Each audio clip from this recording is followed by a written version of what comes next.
২৬-এর বিধানসভা নির্বাচনের আগে শেষ প্রতিষ্ঠা দিবস আর পালন করতে চলেছে তৃণমূল ছাত্র পরিষদের শেষ প্রতিষ্ঠা দিবস আগামীকাল। প্রতিষ্ঠা দিবসের মঞ্চ থেকে কি বার্তা দেবেন মুখ্যমন্ত্রী মমতা বন্দ্যোপাধ্যায় এবং অভিষেক বন্দ্যোপাধ্যায়, সেদিকেই কিন্তু তাকিয়ে রয়েছে ছাত্র সমাজ।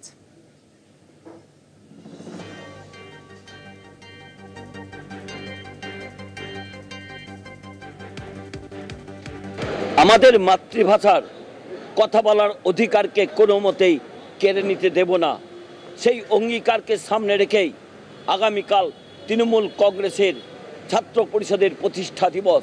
এই মঞ্চে অভিষেক বন্দ্যোপাধ্যায় এবং মমতা বন্দ্যোপাধ্যায় রাজনৈতিকভাবে 2026-এর আগে শেষ বার্তা দেবেন তৃণমূল ছাত্র পরিষদের সদস্যদের জন্য।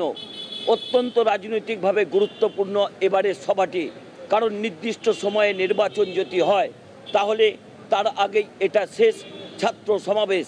সেই মঞ্চ থেকেই তৃণমূল নেত্রী মমতা বন্দ্যোপাধ্যায় এবং অভিষেক বন্দ্যোপাধ্যায় 26-এর নির্বাচনের রূপ এবং রণকৌশল ঠিক করে দেবেন।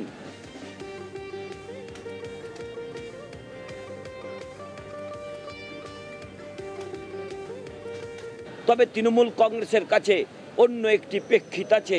গত কয়েক বছর ধরে তৃণমূল ছাত্র পরিষদের মনোজিৎ মিশ্র থেকে শুরু করে বেশ কয়েকজন ছাত্র নেতার বিরুদ্ধে বেশ কিছু অভিযোগ উঠেছে। তার ফলে যথেষ্ট অস্বস্তিতে পড়েছিল একসময় দল, যাদের জন্য দলের ভাবমূর্তি নষ্ট হয়েছে।